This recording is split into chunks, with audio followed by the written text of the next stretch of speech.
قربانی ایک بہت بڑا عمل ہے، لیکن اس کے ساتھ ہمارے اعمال میں کچھ ایسی چیزیں جڑ چکی ہیں جو کہ بہت بڑے بڑے گناہ ہیں، اور ان گناہوں کو کرنے کی وجہ سے ہم لوگ اللہ کو ناراض کر بیٹھتے ہیں۔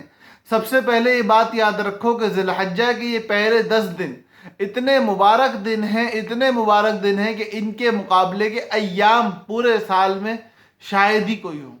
رمضان کے ایام کے مقابلے کے ایام ہیں، اور جتنے بڑے دن ہوتے ہیں ان میں کیے ہوئی نیکیوں کا اجر اتنا زیادہ ہوتا ہے، اور ان میں کیے ہوئے گناہوں کا وبال اتنا ہی زیادہ ہوتا ہے۔ دوسری طرف ہماری قربانی کی عبادت قریب آتی ہے، ہمارے سامنے یہ بات آتی ہے کہ جانور کو پہلے لے کے آنا چاہیے۔ جانور کے ذبح سے پہلے جانور سے انسیت اور محبت کی غرض سے جانور کو پہلے لانا، اس کو پالنا، اس کو کھلانا، اس کو پلانا، اس کی دیکھ بھال کرنا، یہ مستحب اعمال ہیں۔ لیکن میرے بھائیوں، میری بہنوں، دھیان سے اس بات کو سنو کہ جانور کو پالنے کی وجہ سے اگر آپ اجتماعی طور پہ لوگوں کی تکلیف کا باعث بن رہے ہو، آپ لوگوں کی اجتماعی ملکیت کو ضائع کرنے کا باعث بن رہے ہو، تو میرے بھائیوں، میری بہنوں، یہ عمل حرام ہے۔ ہم اپنے روڈ پہ کھڈا کرنے کو جائز نہ سمجھیں کہ ہم جانور کو پالنے کے لیے کھوٹا گاڑ رہے، نہیں میرے بھائی، ہمیں اس کی اجازت نہیں ہے کہ ہم اجتماعی سڑک کے اوپر جو ڈلوانے کے لیے ایڑیاں رگڑنی پڑتی ہیں حکومتی اداروں کے پاس جا جا کے، اپنے حکومتی اہلکاروں سے رابطے کر کر کے، اور جب وہ سڑک ڈلتی ہے ہم اس میں کھڈا کر دیتے ہیں ٹینٹ لگانے کے لیے۔ 10 دن، 5 دن، 3 دن، 1 دن پہلے جانور لا کے کھڑا کرتے ہیں، اور جانور کھڑا کرنے کے لیے ٹینٹ لگانا ہے، اور ٹینٹ لگانے کے لیے لازمی ہے کہ ہماری سڑک میں کھڈا ہو۔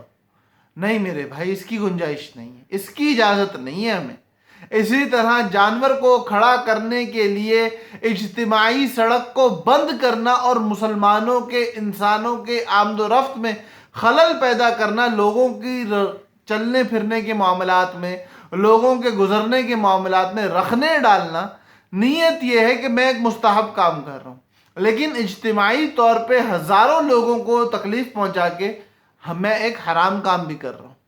جانور کی دیکھ بھال ابھی بھی مستحب ہے، لیکن اس کے لیے جو طریقہ آپ نے اختیار کیا وہ طریقہ حرام ہے۔ اسی طرح پارکنگ میں میری گاڑی بھی کھڑی ہوگی، اور میری گاڑی کے ساتھ میرا جانور بھی کھڑا ہوگا، اور میرے جانور کے کھڑے ہونے کی وجہ سے چاہے میرے پڑوسیوں کو تکلیف ہو، مجھے فرق نہیں پڑتا، میں نے جانور پالنا ہے، مستحب کام ہے نہ میرے بھائی۔ اس طرح مستحب نہیں ہے۔ مستحب اس طریقے سے ہے کہ میرے جانور کے پالنے سے کسی کو تکلیف نہ ہو۔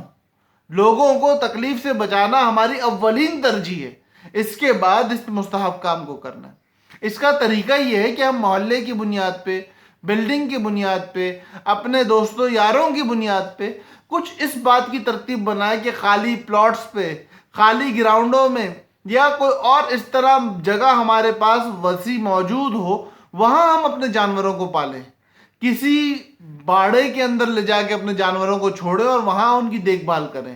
شہر سے باہر کوئی جگہ لیں اور وہاں جا کے اپنے جانوروں کی دیکھ بھال کریں، اور آمد و رفت اپنی رکھیں، وہاں کام کے لیے مزدور رکھ لیں، تاکہ اس سے گندگی بھی کم ہو، ہمارا مستحب عمل بھی ہو جائے، اور کوئی حرام چیز ہمارے معاملے میں حائل بھی نہ ہو۔ ہمیں اپنے بیٹے کی شادی کرنی ہوتی ہے، ہمیں کسی تقریب کا انعقاد کرنا ہوتا ہے، تو ہم اپنے روڈ پہ ٹینٹ نہیں لگاتے، ہم ہال بک کرتے ہیں، ہم طریقے سے چلتے ہیں۔ میرے بھائیوں، اس عبادت کو بھی طریقے سے کرنا ہے۔ ہم جن آبادیوں میں رہتے ہیں، یہ وہ اس طریقے کی آبادیاں نہیں ہیں کہ جہاں گھروں کے اندر جانور باندھنے کی گنجائش ہو۔ اللہ نے کسی کو اتنی وسعت دے رکھی ہے کہ وہ اپنے گھر میں باندھ سکتا ہے، بہت اچھی بات ہے، باندھے۔ لیکن اگر اس بات کی جگہ آپ کے پاس نہیں ہے تو خدا را اپنے جانور کی وجہ سے کسی مسلمان کو، کسی انسان کو تکلیف نہ پہنچائیں، ایک عمومی زندگی کے معمولات میں رخنے نہ ڈالیں۔ روڈ پہ ٹینٹ لگا کے گاڑیوں کے گزرنے میں تکلیف کا باعث اگر آپ بنیں گے تو ہر گاڑی کے گزرنے پہ ہر بندے کو جو تکلیف آپ کی اس ٹینٹ کی وجہ سے آئے گی، اس کا گناہ خمیازہ آپ کے سر ہے۔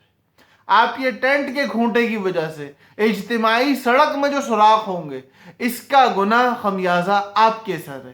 اسی طرح میرے بھائیوں، میری بہنوں، ہم لوگ اپنے جانور کو قربان کریں گے۔ جانور کو قربان کرنے کے بعد اس جانور پہ ہم نے لاکھوں روپیہ خرچ کیا خریدنے میں، ہزاروں خرچ کیا اس کے دیکھ بھال پالنے میں، کھلانے پلانے میں، خدارا چند 100 روپے خرچ کر لینا اس جانور کو ذبح کرنے کے بعد اس جگہ کی صفائی میں. کیونکہ اگر ہم نے ایسا نہ کیا تو اس سے اٹھنے والا جو تعفن ہوگا، جو بدبو ہوگی، وہاں موجود جو گندگی اور غلاظت ہوگی، میرے بھائیوں یہ ہمارے دین کی تعلیم نہیں ہے کہ اس کو اس طرح چھوڑا جائے.